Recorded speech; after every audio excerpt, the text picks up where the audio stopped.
السلام علیکم ورحمۃ اللہ وبرکاتہ۔ بسم اللہ الرحمن الرحیم۔ الحمد للہ رب العالمین والعاقبۃ للمتقین والصلاة والسلام علی سید المرسلین نبینا محمد وعلی آلہ وصحبہ اجمعین۔ اللہم صلی علی محمد وعلی آل محمد كما صليت على إبراهيم وعلى آل إبراهيم إنك حميد مجيد۔ اللهم بارك على محمد وعلى آل محمد كما باركت على إبراهيم وعلى آل إبراهيم إنك حميد مجيد۔ اللهم علمنا بما ينفعنا وانفعنا بما علمتنا إنك على كل شيء قدير۔ معزز سامعین کرام، 2 دن سے درس نہیں ہوا کچھ مصروفیات کی بنیاد پر، تو آج انشاءاللہ العزیز جہاں پر ہم رکے تھے آخری درس میں وہاں سے آگے کا ہوگا۔ اس سے پہلے جو آخری بات ہوئی تھی وہ صحیح لذاتہ اور صحیح لغیرہ، حسن لذاتہ اور حسن لغیرہ کی تعریف گزری تھی، اور حافظ ابن حجر رحمہ اللہ نے بالکل مختصر الفاظ میں ان چاروں اقسام کو ذکر کیا تھا۔ اور جیسا کہ آپ جانتے ہیں کہ سب سے اعلیٰ درجہ کی جو مقبول کی قسم ہے وہ صحیح لذاتہ ہی ہے، اور آپ یہ بھی بخوبی جانتے ہوں گے کہ ہم اس وقت خبر احاد کے بارے میں پڑھ رہے ہیں، کیونکہ متواتر سب کی سب جو ہیں وہ مقبول ہیں، ان کے اندر ان شروط کو دیکھا نہیں جاتا جو شروط صحیح حدیث کے لیے ہمیں یہاں دیکھنے ہیں، یا جو شروط صحیح حدیث کے لیے ہم احاد میں رکھتے ہیں، کیونکہ جو متواتر کی شرطیں ہیں وہ اعلیٰ ہیں، اس سے اونچی ہیں، کیونکہ وہاں پر روات کی کثرت اور پھر وہ ہر طبقے میں ہوں، کہیں پر کم نہ ہو، اور یہاں تک کہ آخر میں وہ جو ہے خبر حس کا فائدہ دیتی ہوں۔ تو یہاں پر جو ہے صحیح لذاتی ہی جو حدیث ہے، حدیث مقبول کی 4 قسمیں ہیں، 4 میں سے سب سے بلند اونچی والی ہے وہ صحیح لذاتی ہی ہے، اور اس کے حوالے سے جو تعریف بتائی تھی حافظ ابن حجر نے کہ جس حدیث کو نقل کرنے والا راوی جو ہوگا وہ عادل ہو، اور ساتھ ہی ساتھ اس کا قوت حافظہ تام و ضبط ہو، اور اس کی سند جو ہے وہ متصل ہو، اور معل بھی نہ ہو اور شاذ بھی نہ ہو، معل بھی نہ ہو اور شاذ بھی نہ ہو۔ اگر یہ 5 شرطیں کسی حدیث کے اندر پائی جاتی ہیں تو وہ صحیح لذاتی ہی ہے۔ پہلی شرط سند کا متصل ہونا، یعنی اگر ہم صحیح بخاری کو کھولیں گے، صحیح مسلم کو کھولیں گے، حدیث کی ہر اس کتاب کو کھولیں گے جس میں سند کے ساتھ ہمیں راوی نبی کریم صلی اللہ علیہ وسلم تک حدیث کو لے جاتے ہیں، تو سب سے پہلے ہم دیکھیں گے کیا یہ سند متصل ہے۔ متصل کا مطلب ہے ہر راوی اپنے سے اعلیٰ والے استاد یا شیخ سے مباشرتاً ملا ہو، اس سے حدیث سنی ہو، متصل سند یہی ہے۔ اس کے بعد دوسری چیز جو ہے وہ راوی جو اتصال السند اگر نبی کریم کے زمانے تک یہ پائے گے، دوسری شرط جو ہے جو نقل کرنے والے روات ہیں وہ سب کے سب عادل ہونے چاہیے، عدول ہونے چاہیے، اور اس کے بارے میں آگے گفتگو ہوگی، اور ساتھ ہی ساتھ ان کا ضبط جو ہے وہ تام ہونا چاہیے، وہ مکمل ہونا چاہیے۔ اور پھر اگلی جو چیز ہے وہ ہے کہ وہ معل نہ ہو، اس کے اندر کوئی علت نہ ہو، اور ساتھ ہی ساتھ وہ شاذ نہ ہو، ساتھ ہی ساتھ وہ شاذ نہ ہو، صحیح لذاتی۔ اور صحیح لغیرہ جو ہے دوسری قسم ہے، یا پھر صحیح لغیرہ سے پہلے ہم حسن لذاتی کی تعریف کو دیکھتے ہیں، جیسا کہ حافظ ابن حجر رحمہ اللہ کہتے ہیں ان وجد ما يجبر ذلك القصور فكثرة الطرق فهو صحيح ايضا لیکن لا لذاته، تو دوسری قسم صحیح لغیرہ کی کہتے ہیں کہ وہ حدیث جس کے روات جو ہیں ان کی صفات وہی ہوں جو پہلے والے میں ہوں، لیکن تام الضبط کی جگہ جو ہوگا وہ خفیف الضبط ہوگا راوی، تام الضبط کی جگہ راوی خفیف الضبط ہوگا، تو اس کی جو روایت ہے باقی چار کی چار شرطیں برابر ہونی چاہیے۔ خالی تام الضبط کی جگہ اگر خفیف الضبط راوی ہوگا، اس کی حدیث وہ راوی صدوق کہلاتا ہے اور اس کی حدیث کو حسن کہتے ہیں، حسن لذات ہی کہتے ہیں۔ لیکن جو صدوق راوی تھا، اگر دوسری کوئی سند وہاں پر ملے گی جو اس کے اس صدوق کو قوت بخشے گی، تب وہ حدیث جو ہے دو سندیں ملنے کے بعد وہ حدیث حسن سے اوپر والے درجے کو چلی جاتی ہے، وہ صحیح بن جاتی ہے، لیکن صحیح لذات ہی نہیں بلکہ صحیح لغیرہ ہی۔ یہ ہوگی تین قسمیں، اور چوتھی قسم جو ساتھ میں حافظ ابن حجر نے کہی تھی، وَإِنْ قَامَتْ قَرِينَةٌ تُرَجِّحُ جانب قبول ما يتوقف فيه فهو الحسن أيضا لكن لا لذاته، یعنی وہ حدیث جیسا کہ ہم نے پہلے پڑھا تھا اس سے پہلے کہ اگر کسی حدیث کو ہم قبول کب کرتے ہیں جب اس کے اندر وہ صفات قبول پائی جاتی ہوں، اور حدیث کو ہم رد کب کرتے ہیں جب اس کے اندر وہ صفات رد پائی جاتی ہوں۔ اور ایک جگہ پر ہم نے کہا تھا توقف کرنا، رک جانا، تو جب ہم توقف کرتے ہیں، ٹھہر جاتے ہیں، فیصلہ نہیں کرتے ہیں کسی حدیث پر، نہ ہمیں اس کے صحیح نہ ہمیں اس کے ضعیف ہونے کا معلوم ہو، ٹھیک، یا کوئی ایسا راوی حدیث نقل کرنے والا ہو جو قوت حافظہ میں سیء الحفظ ہو، یا اس کی روایت کے اندر جو ہے کوتاہیاں ہو، عدالت اس کی صحیح ہو، تو اگر اس کی ایک سے زیادہ سندیں آئیں گی، اس کے اس کمزوری کو، اس کے اس ضعف کو جو ہے وہ کم ہو جاتا ہے، وہ پھر ضعیف سے اوپر آ جاتا ہے اور حسن لغیرہ کے درجے کو پہنچ جاتا ہے۔ اور حسن لغیرہ جو ہے چوتھی قسم ہے مقبول کی، اور جمہور محدثین کے نزدیک وہ یہ جو ہے عمل کے لیے واجب العمل ہے، اس میں جو ہے وہ قبول کی وہ شرطیں جو ہیں وہ پائی جاتی ہیں، کیونکہ وہاں پر کثرت طرق آگے جس کی وجہ سے اس کو قوت ملتی ہے، وہ جو ہے مقبول کی قسم میں سے بن جاتی ہیں۔ تو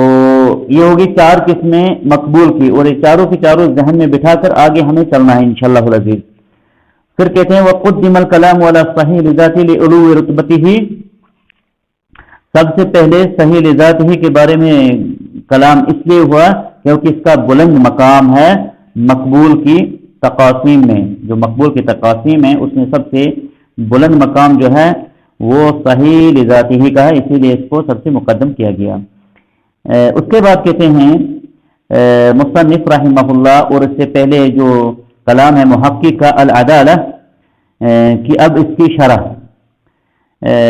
نزہہ کے اندر اس کی شرح کرتے ہیں عدالت سے کیا مطلب ہے۔ والمراد بالعدل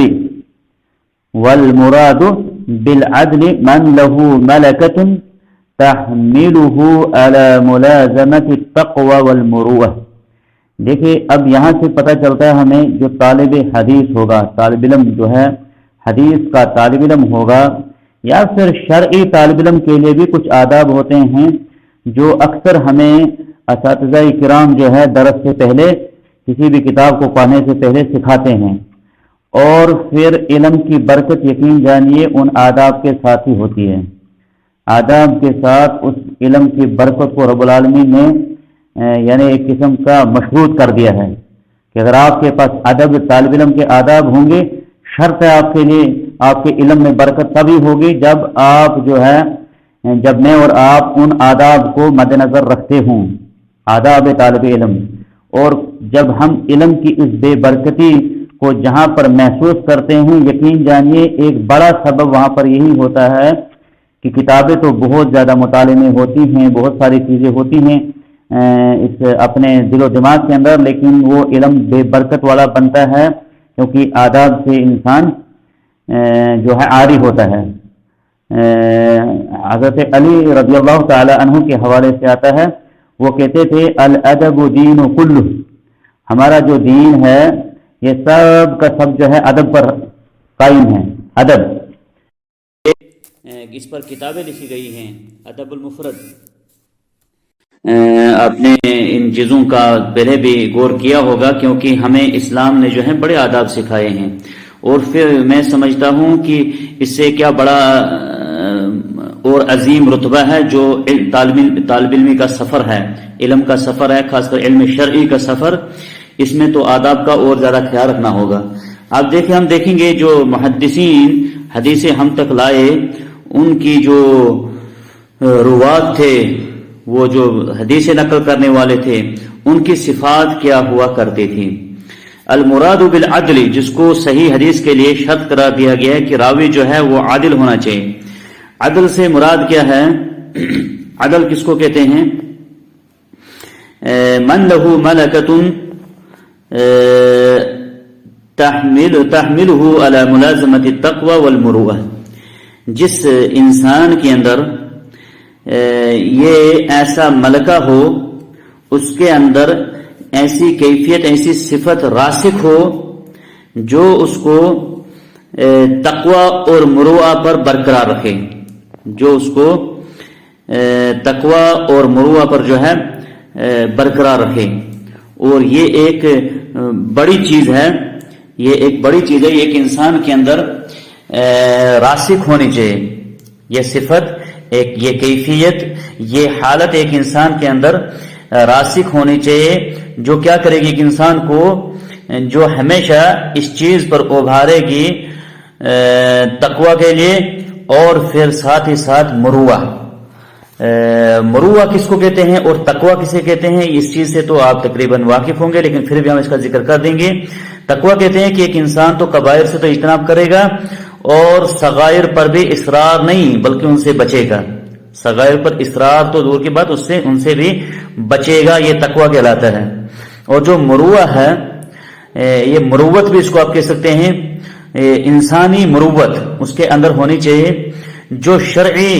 اور عقلی طور پر، اخلاقی طور پر انسان کو ہر ان کاموں سے بچائے جو عرفاً بھی اور شرعاً بھی قبیح مانے جاتے ہوں۔ شرعی طور پر جو چیز قبیح ہے اس کو تو چھوڑنا وہ تو لازمی ہے، لیکن عرفاً بھی اگر کچھ چیزیں جو مناسب نہ ہوں اس کے لیے، مثال کے طور پر ہمارے معاشرے کے اندر دعات ہیں، دائی ہیں، دعوت دینے والے،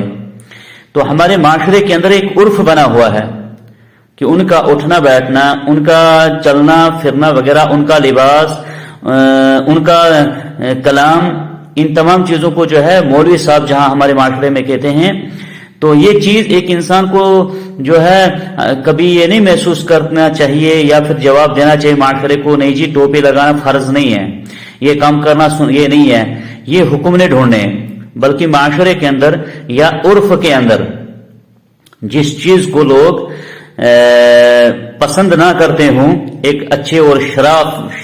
شریف نفس انسان کے لیے، اور خاص کر جو دائی ہے وہ تو ایک بلند مقام والا ہوتا ہے، مروءہ، اس کے اندر مروت ہونی چاہیے، اس کے اندر تقوی تو ہے ہی ہے، گناہوں سے بچنا تو ہے ہی ہے، لیکن ساتھ ساتھ مروت بھی ہونی چاہیے۔ مروت کیا ہوگی؟ اخلاقی جو برائیاں ہوتی ہیں، اخلاقی، اور آپ دیکھیں گے آگے ایسا کلام بھی آئے گا کہ ان روات سے وہ حدیثیں نہیں لیتے تھے جو بازار میں کبھی چلتے چلتے کھانا کھاتے تھے، کوئی چیز کھانے والی کھاتے تھے، اتنا احتیاط کرتے تھے۔ غالباً امام مسلم کے بارے میں بھی آتا ہے رحمہ اللہ کے بارے میں، اگر جیسے بازار میں کوئی کھانے والی چیز ہے، سیب وغیرہ ہے، اگر کسی کو دیکھتے کہ وہ بازار میں چلتے چلتے کھا رہا تھا، اس سے حدیث نہیں لیتے تھے، اس سے حدیث کہتے تھے اس کے اندر مروت نہیں ہے۔ مروت یہ دین کا مسئلہ ہے، شریعت کا مسئلہ ہے، تو جو دائی ہوگا خاص کر بہت زیادہ چیزوں میں جو ہے اس کو احتیاط کرنا ہوتا ہے، احتیاط کرنا ہوتا ہے۔ اگر کچھ کام جائز بھی ہوں کرنا، لیکن اگر اس سے اس کی دعوت میں ٹھیس پہنچے، وہاں پر بے باک نہیں ہونا چاہیے ایک انسان کو، بلکہ اس عرف کا بھی جو ہے شریعت نے اس چیز کا بھی خیال رکھنے کو کہا ہے۔ اور عدل اسی کو کہتے ہیں، اس راوی کے حوالے سے جس کے اندر ایسا ملکہ ہو، اس کے اندر ذہنی طور پر ایسی کیفیت راسخ ہو جو اس انسان کو تقوی اور پھر مروءہ پر ہمیشہ جو ہے برقرار رکھے، تقوی اور اس پر قائم رکھے۔ تحملہ علی ملازمۃ التقوی والمروءہ، اس انسان کو قائم رکھے گی تقوی سے مراد اعمال سیئہ سے بچنا، بڑے گناہ ہو یا چھوٹے ہو، شرک ہو، فسق ہو، بدعات ہو، ان تمام سے بچنا۔ اور مروہ جو ہے جیسا کہ اس کا ذکر ہو گیا، اور ان چیزوں کا جو ہے بہت زیادہ خیال رکھا جاتا ہے راوی حدیث کے لیے۔ کسی حدیث کو ایسے نہیں لیا ہے محدثین نے، یہ آسان نہیں ہے کسی حدیث کو کہنا یہ صحیح ہے یا کسی حدیث کو کہ ضعیف ہے۔ اہل علم نے جو شرائط رکھی گے، جو شروط رکھی ہیں، اور کس طریقے سے انہوں نے جو ہے ان چیزوں کو جو ہے اصول بنا کر اور بہترین طریقے سے ہم تک پہنچایا ہے۔ اور کسی بھی راوی کی عدالت ثابت کیسے ہو سکتی ہے؟ کسی بھی راوی کی عدالت ثابت جو ہے وہ کیسی ہوگی؟ اس کے دو ہی طریقے ہیں۔ اس کی عدالت کیسے ثابت ہوگی راوی کی؟ اس کے دو ہی طریقے ہیں۔ پہلا طریقہ یہ ہے کہ اس کی جو ائمہ جرح و تعدیل ہیں، ائمہ جرح و تعدیل ہیں، ان میں سے کسی دو محدثین نے اس کی عدالت کے حوالے سے کہا ہو کہ راوی عادل ہے، صاحب العدالہ ہے، یہ راوی صاحب العدالہ ہے۔ اور بعض اہل علم کہتے ہیں کہ اگر ایک بھی امام جرح و تعدیل نے اس کے حوالے سے عدالت کا جو ہے ثبوت کیا ہو تو اس کی عدالت وہاں سے ثابت ہو جاتی ہے۔ پہلا طریقہ ہے کہ ائمہ جرح و تعدیل، اور یہ معمولی مسئلہ نہیں ہے، معمولی مسئلہ نہیں اور ہلکا مسئلہ نہیں ہے کہ اس کو کوئی بھی جو ہے اس پر کلام کر سکے گا، نہیں، بلکہ اس کے لیے امام کی بھی کچھ شرطیں ہیں، امام کی بھی کچھ شرطیں ہیں۔ تو پہلے یہ، دوسرا ایک راوی کی جو عدالت ثابت ہوتی ہے وہ ہوتی ہے اگر وہ بنفس ہی وہ اس مقام کو پہنچ جائے کہ وہ اہل علم کے درمیان اس کی عدالت جو ہے وہ خود بخود مشہور ہو جائے، اس کی عدالت خود بخود مشہور ہو جائے، جیسے ائمہ اربعہ تھے، جیسے ائمہ اربعہ ہیں، یا پھر ان کے علاوہ بھی کچھ ائمہ ایسے ہیں، امام اوزاعی ہے، امام لیث ہے، عبداللہ بن مبارک ہے، سفیان ثوری ہے، اور یہ سفیان بن عیینہ ہے، ابن عیینہ ہے، اس قسم کے جو ائمہ ہیں جو تو جن کی شہرت جو ہے آفاق میں نظر آتی تھی، آسمانوں میں نظر آتی تھی، تو ان کے لیے جو ہے کسی امام کی عدالت کی ضرورت نہیں ہوتی، جن کا مقام خود ہی اس مقام کو پہنچ چکا ہو، جیسے شیخ الاسلام ابن تیمیہ ہے رحمۃ اللہ علیہ، ان کا جو علمی مقام ہے وہ اس مقام کو پہنچ چکا تھا کہ ان کے جو ہے کسی امام کی ان کے لیے عدالت کا ثابت کرنے کی پھر حاجت نہیں رہتی۔ ہاں، عام روات کے لیے ائمہ جرح و تعدیل کا ان کی عدالت ان کے حوالے ثابت کرنا چاہیے، ان کا قول ان پر ہونا چاہیے، اور اس پر کتابیں موجود ہیں، اس پر کتابیں جو ہیں موجود ہیں، تہذیب الکمال ہو، پھر ان کی مختصرات ہوں، تقریب التہذیب ہوں، تہذیب التہذیب ہوں، اور پھر بڑی کتابیں اس کے اندر لکھی گئی ہیں روات کے متعلق۔ تو اس کے بعد والمراد بالتقوى انہوں نے ساتھ میں کہہ دیا اجتناب الاعمال السیئہ من الشرک و فسق او بدعت، ان تینوں گناہوں سے جو ہے وہ انسان بچنا چاہے، انسان جو ہے بچنا چاہے، شرک ہو، فسق ہو، فسق کہتے ہیں خروج عن الطاعہ، او بدعت، اور بدعات سے وہ راوی جو ہے عدالت اس کی تبھی ثابت ہوگی جب وہ ان سے اجتناب کردہ ہو، بچتا ہوگا۔ والضبط، اس کے بعد ہے اقسام الضبط و تعریفها، محقق کا کلام ہے، کہتے ہیں والضبط ضبطا، یا والضبط ضبط کہتے ہیں ضبط صدر، ضبط کہتے ہیں اصل میں قوت حافظہ کو یا یاد رکھنے کے وسائل کو، کسی بھی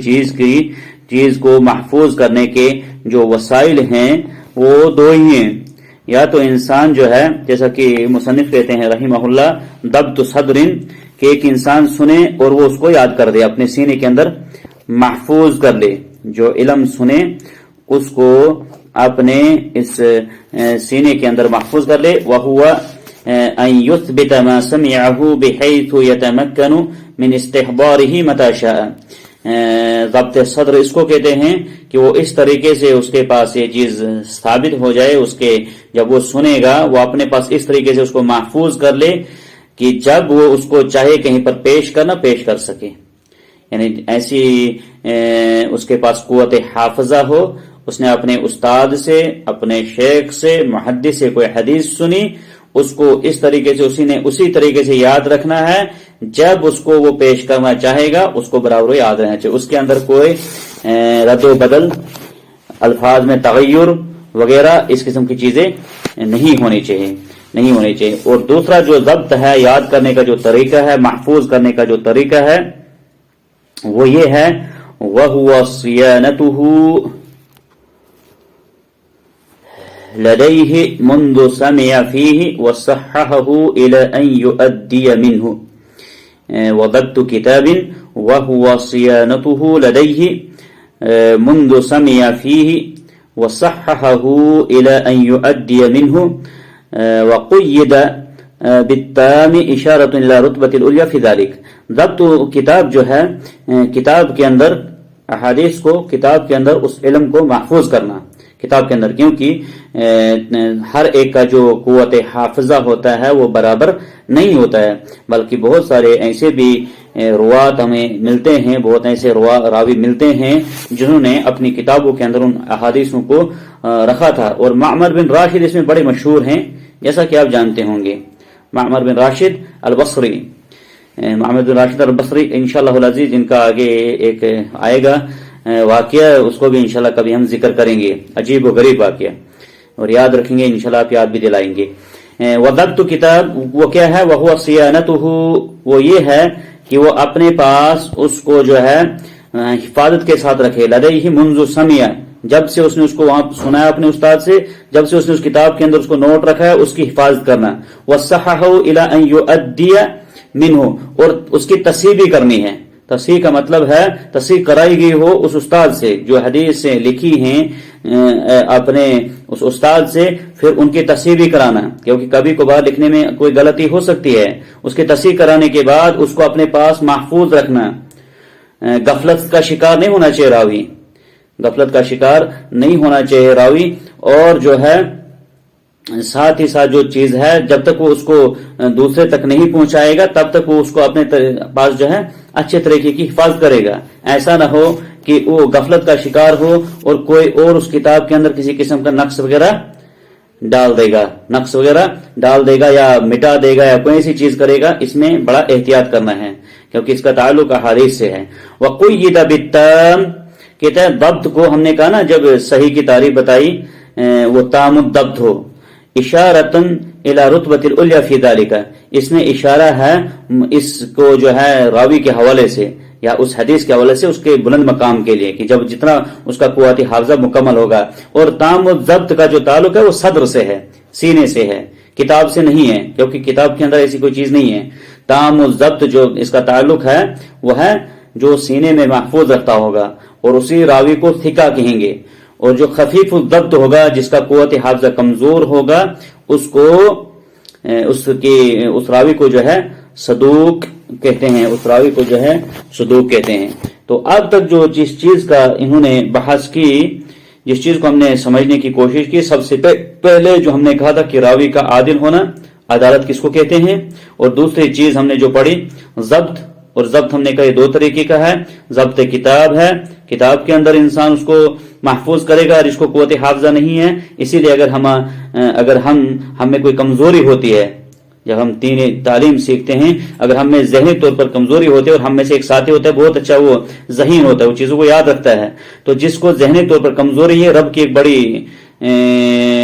غور و فکر کرنے والی چیز ہے، کس کو تھوڑا ذہن کم رکھا، کسی کو زیادہ رکھا، اس کے بڑے حکمتیں ہیں رب العالمین کی۔ تو جس کا ذہن کمزور ہے، اس کو یاد نہیں رہتا، اس کے لیے کیا طریقہ کار ہے؟ وہ کتابوں کے اندر اس کو محفوظ رکھے، کیونکہ اہل علم کا قول آپ نے ہمیشہ سنا ہوگا، العلم سید وکتابۃ قید وکتابتہ قید، علم جو ہے وہ شکار کی مانند ہے، اگر اس کو آپ نے محفوظ نہیں کیا، اور اس کو محفوظ کرنے کا طریقہ ایک ہی ہے، اس کو قید کرنے کا طریقہ ایک ہی، آپ اس کو کتابت کے ذریعے سے قید کریں، لکھ ڈالیں، کیونکہ جو انسان کا ذہن ہے، قوت جو یاداشت کی جو میموری جو ہے، یہ خائن ہے، یہ بھلا دیتی ہے، تو ساتھ ساتھ جو لکھنا جو ہے یہ ایک ضروری چیز ہے۔ لہذا جو ہم اگر ابھی کتاب کا اس کا مراجعہ کرتے ہیں، اگر ساتھ ساتھ ہم نے کچھ اپنے پاس محفوظ نہیں رکھا، یقین جانیے جتنا آسان سبق بھی ہوگا 2-3 سال کے بعد وہ ہمارے ذہن سے جا سکتا ہے۔ لہذا آج تو یہ ضبط صدر جو ہے بہت کم پایا جاتا ہے بنسبت پچھلے زمانے کے.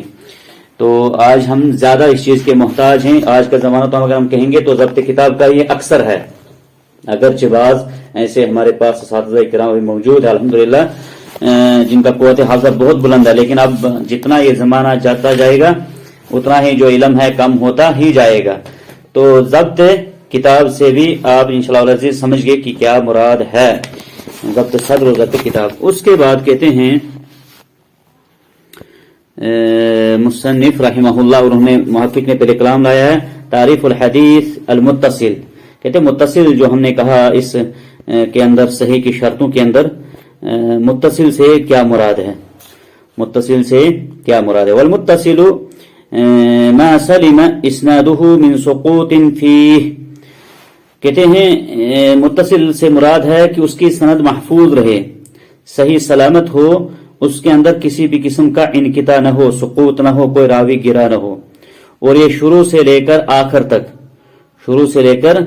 آخر تک اس میں تمام تر وہ جو منقطع کی اقسام ہیں، معضل ہیں، مرسل ہیں، اور بعض کہتے ہیں اس کے اندر معلق بھی آتا ہے، یہ سب کی سب اس کے اندر داخل ہیں کہ جس کے اندر سقوط ہوا ہوگا اس حدیث کو ہم جو ہے صحیح نہیں کہہ سکتے ہیں، جو ہمارے سامنے موجود ہوگی، ہمارے سامنے جو ہے موجود ہوگی، کیونکہ صحیح کی شرط کے لیے ہے کہ اس کی سند کیا ہونی چاہیے، متصل ہونی چاہیے. بحیث یکون کل من رجالہ سمع المروی من شیخہ، سمع المروی من شیخہ، کہ اس اعتبار سے کہ ہر راوی جو اس سند کے اندر موجود ہوگا، متصل سے مراد یہ ہے کہ ہر راوی نے اس حدیث کو جو روایت کر رہا ہے، المرویہ جو مفعول ہے، اس کو اپنے شیخ سے، اپنے استاد سے سنا ہوگا، اپنے استاد سے سنا ہوگا. یہ ہوا متصل. تیسری شرط صحیح حدیث کی، پہلی شرط جو کتاب کے مطابق ابھی ہم پڑھیں گے وہ ہے عدالت، اور دوسری شرط آ گئی ضبط، اور تیسری شرط آ گئی یہ متصل، سند کا اتصال ہونا، سند کا اتصال ہونا. اور ان تینوں کا جو اب تک ہم نے پڑھا، تینوں کا تعلق جو ہے وہ سند کے ساتھ ہی ہوتا ہے، ان تینوں کا تعلق جو ہے وہ سند کے ساتھ ہی ہوتا ہے. اور جو معل اور شاذ ہے یہ سند کے ساتھ بھی ہے اور متن کے ساتھ بھی ہے، اور آگے یہ خود آپ سمجھیں گے. آگے کہتے ہیں والسند تقدم تعریفہ، اس کی تعریف جو ہے پیچھے گزر چکی ہے. سند کس کو کہتے ہیں؟ جو میں پہلے بھی آپ کو کہہ چکا ہوں، سلسلۃ الرجال الموصلۃ الی المتن، راویوں کی وہ زنجیر، راویوں کا وہ سلسلہ جو ہمیں متن تک لے جاتا ہے، جو فرمانے جو حدیث رسول ہوگی یا کسی صحابی کا قول ہوگا، وہاں تک جو راویوں کا سلسلہ ہے وہ سند کہلاتا ہے، وہ سند کہلاتا ہے، پہلے گزر چکا ہے. اس کے بعد کہتے ہیں محقق تعریف الحدیث المعلل، تعریف الحدیث المعلل، جو شرط رکھی انہوں نے صحیح حدیث کے لیے، جو ایک شرط ہے صحیح حدیث، حدیث کے صحیح ہونے کے لیے احاد کی اقسام میں سے ایک یہ شرط ہے کہ وہ معلل نہیں ہونی چاہیے، اس کے اندر علت نہیں ہونی چاہیے. والمعلل لغتاً، معلل لغت میں کس کو کہتے ہیں؟ لغت سے مراد عربی زبان، عرب والے پہلے ہمیشہ آپ دیکھیں گے لغتاً و اصطلاحاً، اصطلاحاً جس فن کی تعریف ہوگی، لغت سے مراد عرب جو کنٹریز ہیں یا جو اس عربی زبان والے ہیں ان کے نزدیک اس کو کیا کہتے ہیں؟ والمعلل ما فیہ علت، جس کے اندر کوئی علت ہو اس کو معلل کہتے ہیں. واصطلاحاً، اصطلاحی تعریف اس کی کیا ہے جو ہماری یہاں پر غرض بھی ہے؟ ما فیہ علت خفیۃ قادحۃ، جس کے اندر ایک علت ہو، چھپی ہوئی ہو، اور پھر ساتھ ہی ساتھ دیکھیں علت میں دو شرطیں ہیں جو حدیث کو کیا کرتی ہے؟ نقص پیدا کرتی ہے. علت ہوگی چھپی ہوئی اور قادح ہوگی، قدح کرنے والی، جس سے حدیث پر جو ہے اثر پڑے گا. قادح سے مراد جس سے حدیث پر جو ہے اثر پڑے گا. تو یہ بھی ایک جو ہے صحیح حدیث کے لیے شرط ہے کہ وہ حدیث جو ہے معل نہیں ہونی چاہیے، حدیث جو ہے معل نہیں ہونی چاہیے، اس کے اندر کسی بھی قسم کی ایسی علت چھپی ہوئی نہیں ہونی چاہیے جو اس حدیث کو جو ہے، اور معل سے مراد جیسا کہ آپ جانتے ہیں معل کے تسمے مرض کو، بیماری کو، سقیم کو، ایسے علیل ہے جیسے کہتے ہیں اردو میں بھی، یہ کیا ہے؟ علیل ہے۔ تو معل جو ہے یہ ایک بڑی اعلیٰ قسم ہے جس کی معرفت جو ہے اس فن کے جو بہت ہی دقیق اور ماہرین جو ہیں جن کو حاذق کہتے ہیں، حذاق، ذا الف اور قاف، حذاق محدثین، وہی زیادہ ان علتوں کو جو ہے وہ سمجھ سکتے تھے جو کسی حدیث کے اندر، حدیث ظاہری طور پر اگر متن دیکھو گے آپ یا ظاہری طور پر سند دیکھو گے، میں اور آپ دیکھیں گے ہم کہیں گے یہ سند تو ماشاءاللہ سکا سب ہیں، لیکن جب ایک حاذق امام آتا ہے، ماہر فن اس حدیث کا آتا ہے، جو اس کے اندر جو ہے علت کو بیان کر کے اس حدیث کو پھر حکم لگاتا ہے۔ تو علت معل کسے کہتے ہیں؟ جس حدیث کے اندر کوئی چھپی ہوئی ایسی علت ہو جو اس کو نقصان پہنچائے گی، نقصان قاعدی ہے، نقصان پہنچائے گی، کیونکہ کچھ علتیں ایسی ہوتی ہیں جو نقصان نہیں پہنچاتی ہیں، کچھ علتیں ایسی ہوتی ہیں جو نقصان نہیں پہنچاتی ہیں۔ تو اس کے بعد ہے جو اگلی اور آخری شرط، وہ ہے شاذ۔ تعریف الحدیث الشاذ، حدیث شاذ کی جو تعریف، والشاذ لغۃ المنفرد، شاذ اکثر آپ سنتے ہیں یہ قول شاذ ہے، یعنی کہنے والا اس کا کوئی تنہا ہے۔ واصطلاحا، لیکن اصطلاحی تعریف جو ہے اصل وہ مراد ہے یہاں پر ما یخالف فیہ الراوی من هو ارجح منہ، جس کسی متن میں یا جس کسی کلام میں ایک ایسا راوی مخالفت کرتا ہے ایسے راوی کے بارے میں جو اس سے ارجح ہوگا، اس سے اعلیٰ ہوگا، اس سے اونچا ہوگا، اس سے بلند ہوگا۔ مخالفت المقبول لمن هو اولا منہ، مخالفت المقبول لمن هو اولا منہ، مقبول راوی کا مخالفت کرنا اپنے سے اعلیٰ کی، ثقہ راوی اوسط کی مخالفت کرے، صدوق راوی ثقہ کی مخالفت کرے، یہ شاذ ہے، یہ شاذ ہے، نہ کہ کوئی ضعیف راوی جو ہے ثقہ کی مخالفت کرے، وہ منکر کہلاتی ہے۔ جب راوی مقبول ہوگا لیکن اپنے سے اعلیٰ کی مخالفت کرے گا وہ شاذ کہلاتی ہے، وہ شاذ کہلاتی ہے۔ وَلَهُ تفسیر آخر سیاتی، اس کی اور بھی تفسیر یا کلام ہے، وہ آنے انشاءاللہ آگے بحث میں آئے گی۔ تو یہاں پر مجھے اجازت بھی ٹائم نے آگے دے رہا ہے، یہیں پر ہم اکتفا کرتے ہیں۔ اقول قولی ھذا استغفر اللہ لی ولکم ولسائر